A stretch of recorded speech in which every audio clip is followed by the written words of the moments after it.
Considerando o bit de paridade par associado ao seu número de matrícula e o último dígito decimal deste mesmo número, escolha uma das 10 questões da segunda lista de exercícios da seguinte forma. O bit de paridade define o banco de memória do PIC 16F84A. O último dígito define o registrador do banco referente ao bit de paridade. Certo? Então, a solução. Primeiro passo. Calcular o bit de paridade associado ao número de matrícula. Depois disso, definir o banco de memória e escolher o registrador referente ao último dígito. O número de matrícula em binário convertido fica esse aqui. Esse número possui 16 logaritmos 1. Logo, o bit de paridade nesse caso é 0. E o último dígito é o decimal igual a 8, que é o final da matrícula. Então, analisando o banco de memória, aqui temos a figura 1 retirada do datasheet. Então, se o bit de paridade é o 0, o bit de paridade par é o 0, então é o banco 0 e o registrador 8, ou seja, o registrador é data. A questão 9, ela é uma modificação da questão 8. A questão 8 pede para você ler os 4 valores, calcular a média e exibir esse valor no porte B. Nesse caso, a questão 9 pede para você fazer modificação na 8, então ler 4 valores e salvar o maior valor na memória. Para poder visualizar, eu resolvi também apresentar o maior valor no porte B. Então, o primeiro passo é incluir o arquivo do PIC16F no projeto. Então, comando include. Listar o microcontrolador utilizado e definir os fuse bits, que é o XTOS, que é a definição do oscilador de 4 MHz, oscilador externo, watchdog desativado, power up time, que é um tempo que ele dá para os registradores iniciarem, a proteção do código desabilitada. Bom, a paginação de memória, ou seja, a definição dos mnemônicos para facilitar a leitura e o entendimento e o desenvolvimento também do código. Então, define bank zero, que é bit clear file, ou seja, limpa, clear, zera o bit do RP0 do registrador status, para definir o banco de memória 0, conforme o datasheet do PIC16F84A. E bank one, que é o banco 1, bit set file, ou seja, setar, definir o bit do RP0 do registrador status como 1, para definir o banco de memória 1. Então, sempre que eu chamar bank0 ou bank1, eu vou estar limpando o bit RP0 do status ou setando, colocando em 1, o bit RP0 do registrador status, que define os bancos. Escrita on, eu vou estar setando, ou seja, bit set file, eu vou setar o bit ren, que eu não sei exatamente se é assim que pronuncia, que é esse bit aqui, referente à habilitação da escrita na EPROM, ou seja, é o bit ren do registrador ECOM que habilita a escrita. E quando eu quiser desabilitar a escrita, ou seja, escrita off, eu vou bit clear file, ou seja, eu vou limpar o bit, definir o bit ren como 0, para desabilitar a escrita. Esse escreve, ou seja, bit set file é com WR, esse WR é o bit do registrador ECOM que define o início da escrita. Ou seja, quando ele estiver em 1, a escrita é iniciada. Ou seja, o ECOM ren, ele habilita a escrita, ou seja, permite que a escrita inicie, e esse WR, ele indica que a escrita iniciou. Porém, esse WR ele só pode ser setado via software. Quem limpa ele, ou seja, o clear dele, não é possível fazer pelo software. Quem faz isso é o próprio hardware, ou seja, o próprio microcontrolador vai limpar esse bit no registrador. Então, eu tenho também um outro mnemônico, que é o escrevendo, que é o bit test file skip clear, ou seja, ele vai testar se o bit WR do registrador é com 1, se ele está em 0, ou seja, enquanto ele estiver em 1, significa que a escrita foi iniciada e ele está escrevendo. Quando a escrita termina, o próprio hardware vai limpar esse bit. Então, quando ele for limpo, ou seja, quando ele for zerado, quando ele receber um clear, o escrevendo aqui vai identificar que ele está em 0 e vai saltar a linha. Ou seja, vai perceber que foi terminada a escrita, terminou de escrever e vai pular a linha. Certo. Aqui também defini o botão de entrada, que é um botão ligado ao pino RB7 do porte B. Esse botão, eu resolvi colocar ele para que eu pudesse alterar os valores alterar os 4 valores, porque assim, se esperar o tempo de execução do programa, não daria tempo a alterar. Então, eu coloco o primeiro valor, ele vai testar, salvar se for maior, etc. E vai ficar preso nesse botão, ou seja, dependendo desse botão ser pressionado, para que ele leia e compare o segundo valor e assim sucessivamente, até o quarto valor. Então, eu coloquei esse botão aqui para isso, ou seja, eu vou ler o primeiro valor a partir do momento que eu clicar no primeiro botão. Aí eu cliquei, ele leu o segundo, eu cliquei, ele leu o terceiro, até o quarto. Aqui eu defini o vetor de reset, ou seja, a origem em 00, em hexadecimal, que é o vetor de início, que é o endereço de início, e go to início, ou seja, ele vai para a label início. Na label início, ele vai começar a executar o programa. Então, vou chamar o bank1, ou seja, banco 1, primeiro vou mover a constante literal para o registrador W, ou seja, 1F para o W, e depois vou pegar esse valor do W, registrador de trabalho, e vou salvar no trisar, para que eu defina os bits do trisar como entrada. Eu coloquei especificamente esse 1F porque, em hexadecimal, porque em binário ele é essa sequência aqui de zeros e uns. Porque para o PIC 16F84A, apenas os 5 primeiros bits do trisar são implementados. Os 3 últimos, ou seja, do RA5, se eu não me engano, até o RA7, eles não são implementados, eles são lidos como zero. Então eu permaneci em zero, mantive em zero e coloquei 1 no restante. Movi esses valores para o trisar, para definir os pinos. Fiz o mesmo, coloquei a constante 80 no registrador de trabalho e movi para tris-B. Por que 80? Porque aqui eu vou estar 80 em hexadecimal, é o mesmo que esse valor aqui em binário. Esse valor aqui é definir os pinos do porte 0 até o porte 6, perdão, do RB0 até o RB6, do porte B como saídas, e o pino RB7 como entrada, que é o pino referente ao botão que eu vou utilizar. Movi esse valor do registrador de trabalho para o tris-B. Agora, movi também esse valor em binário, igual a 00, ou seja, 50, ou seja, 5 bits, em 0, para o registrador de trabalho e salvei em maior número. Então, o maior número vai iniciar essa variável que vai armazenar o maior valor, ela vai iniciar em 0, para que o primeiro valor que eu coloque diferente de 0, ele seja identificado como maior e seja atualizado. Então, eu retorno ao banco 0, movo o valor de maior número para o registrador de trabalho e escrevo ele no porte B, para que ele já seja exibido no display, que daqui a pouco eu vou mostrar a simulação no Proteus.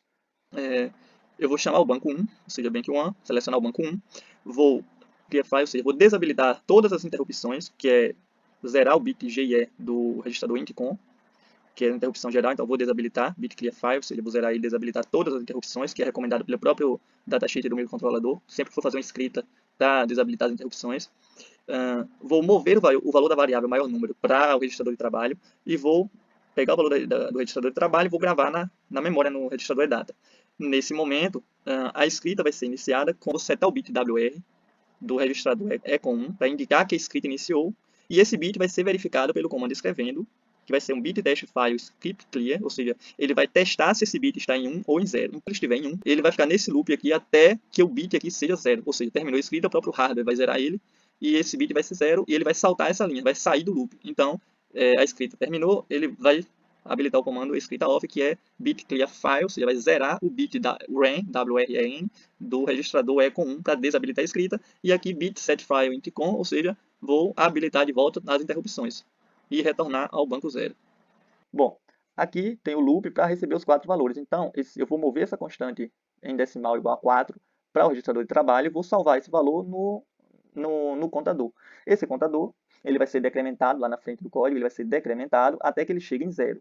Então, esse contador é ele que vai definir a leitura dos 4 valores. Apesar de eu ter um botão definindo quando eu vou ir para o próximo valor, esse botão ele só vai definir quando eu, de fato, vou mudar de valor, ou seja, quando eu vou ler o próximo valor. Porém, uma vez que esse contador zerou, não importa o quantas vezes eu pressiono o botão, nada vai acontecer, porque eu preciso ler apenas 4 números. Então, quem define os 4 valores é esse contador, certo?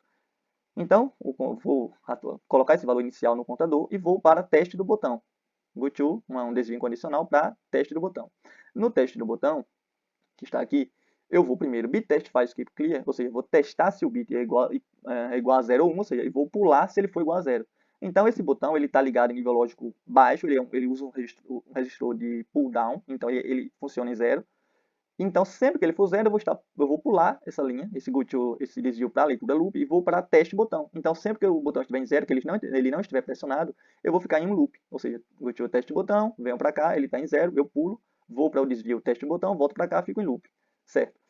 A partir do momento que eu pressionar o botão, então ele vai ser 1, ele não vai mais pular essa linha do go to leitura loop. Então, ele vai ser desviado para leitura loop. Então, ele vai vir para cá. Leitura loop, eu vou selecionar o banco 0, vou ler o valor de porte A e vou colocar no registrador de trabalho, vou salvar em temp, armazenar ele temporariamente na RAM, vou mover o valor de temp para o W, vou subtrair o valor do maior número do W, que é o valor de temp, e vou fazer um bit test file skip clear, ou seja, vou testar se o carry dessa subtração é 0 ou 1, para identificar se o valor do registrador temporário é maior ou menor que o valor salvo em maior número, que é o que a variável referente ao maior valor encontrado. Então, se o carry for 0, significa que o valor que está no registrador de trabalho é maior do que o valor salvo. Então, ele vai pular esse desvio condicional, vai mover o valor do da variável temp para o registrador de trabalho e vai salvar em maior número, ou seja, vai atualizar o valor da variável de maior número, referente ao maior número. Se não, ou seja, se o carry for igual a 1, significa que o valor que está em maior número ele já é o maior valor, ou seja, ele é maior do que o valor em temp. Nesse caso, ele vai para o desvio condicional que leva para o label não maior. Na label não maior, ele vai mover o valor de maior número para W, que é o registrador de trabalho, vai pegar esse valor, vai escrever ele no port B para exibir e vai chamar a subrotina de delay. Quando ele chamar a rotina de delay, ele vai ser desviado para a label delay. Nessa label, eu quero contar meio segundo. Para isso, eu fiz primeiro o cálculo dos ciclos, ou seja, subrotina de delay, cálculo do ciclo de máquina. Um ciclo de máquina é igual à frequência do cristal dividido por 1 dividido pela frequência do cristal dividido por 4. Ou seja, vai ser 1 dividido por 4 MHz dividido por 4, que é 1 dividido por 1 MHz, que é 0,000001 segundo ou 1 microsegundo. Por conta do pipeline, o PIC16F ele leva 4 ciclos para ocupar um ciclo de máquina funcionando com 1 MHz. Ou seja, eu preciso contar, para fazer um delay de meio segundo, que era a ideia inicial, eu preciso gastar 500 mil microsegundos ou 500 milissegundos. Por ter registrador de apenas 1 byte, ou seja, 8 bits, eu estou limitado a 255, ou 256 bits, 0 a 255. Nesse caso, eu vou usar múltiplos, então eu vou chamar aqui, eu vou armazenar esse valor no primeiro registrador de uso geral da memória, que é o endereço H em hexadecimal, H0C, e vou salvar o valor, vou colocar o valor 200 no registrador de trabalho, vou salvar ele nesse endereço, e vou também, em temp1, vou colocar o valor 250 em decimal no registrador de trabalho, vou salvar no segundo endereço, no segundo registrador de uso geral, ou seja, no 0D do PIC16F. Esses valores é como se eles fossem multiplicadores, digamos, é como se fossem dois contadores auxiliares. Na verdade, é como se esse D aqui, 200 do H0C, fosse um contador principal, e esses dois, temp1 e temp2, eles fossem contadores auxiliares para fazer uma multiplicação do valor, para ele decrementar. Então, nesse caso, eu vou mover o valor 250 para o H0D e vou fazer um NOP aqui 7 vezes, com aqui 8, com mais 2 do GoTo, 10 ciclos de máquina gastos, ou seja, vou gastar 10 ciclos, e aqui vou ter decrementado o valor do 0D, do endereço 0D, que é 250. Então, quando isso aqui chegar em 0, eu vou pular, ou seja, decremento conta 2, skip 0, ou seja, pula quando for 0. Enquanto ele não pular, ou seja, enquanto ele não for 0, ele GoTo, ele vai para temp 2 e repete aqui. Então, eu vou estar fazendo 10 vezes, vou fazer 10 ciclos vezes 250. Então, ou 250 vezes 10, que dá 2.500 ciclos. Quando eu zerar aqui, eu usei 2.500 ciclos de máquina, eu vou saltar esse GoTo, esse desvio, e vou decrementar o contador do endereço 0C. Quando eu decrementar o contador do endereço 0C a primeira vez, ele vai voltar, ele vai descer aqui e vai vir para o temp1 e vai repetir tudo de novo. Então, eu vou fazer 200 vezes, que é o valor em decimal aqui, 200 vezes 2.500. Nesse caso, eu vou chegar a totalizar 500 mil microsegundos, ou 500 milissegundos, ou meio segundo. E quando esse contador chegar em 0, eu vou pular o GoTo. Então, eu venho para o return, que eu vou sair da minha subrotina. Então, eu vou retornar da subrotina de delay e vou seguir o meu código. Então, eu vou decrementar o contador principal, que é o contador de 4 valores, e vou pular se ele for 0. Se ele já tiver terminado, eu vou pular para o fim do programa. Se ele ainda não tiver terminado, eu vou para o teste do botão. No teste do botão, eu vou testar se o botão é 0. Se ele for 0, eu vou pular, vou para o teste do botão de novo, vou ficar preso no ciclo até que eu pressione. Quando eu pressionar, isso ele vai ser 1, então ele não vai pular, e ele vai ir para a leitura do loop, que vai repetir tudo de novo. Bom, aqui no Proteus, já estou simulando, vou dar um reset. Iniciei os valores tudo como 0. Se eu clicar 4 vezes aqui, não vai acontecer nada, porque os valores são 0, então são todos 0. Beleza. Vou dar novamente um reset. Vou colocar 1 em binário. Cliquei, li o primeiro valor, como ele é maior que 0, ele foi atualizado aqui na saída. Agora vou colocar 3. Como ele é maior que 1, ele também foi atualizado. Agora vou colocar 2. Cliquei, mantive o 3, porque 2 é menor que 3. Vou testar vou colocar aqui agora 4, vou testar o quarto valor. 4 atualizou, 4 é maior que 3. Agora vou colocar 6, mas não vai acontecer nada. Eu posso colocar qualquer valor porque eu já testei os 4. Então, independente de quantos cliques eu dei no botão, não vai acontecer nada porque eu já testei os 4 valores. Se eu der um reset, aí sim, eu reinicio a contagem. Se eu pressionar agora, ele atualiza os valores. Novamente, vou colocar um valor maior aqui, ele vai atualizar. Se eu colocar um valor maior, ele vai atualizar. Se eu diminuir o valor aqui e colocar um menor, não vai acontecer nada, porque eu já estou com o maior valor possível.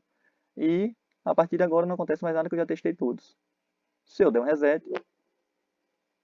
ele vai zerar. Quando eu clicar, ele vai atualizar. Se eu colocar aqui um valor maior, ele vai atualizar. Se eu colocar um valor menor, não vai acontecer nada, vai manter o maior valor. E esse é o código funcionando.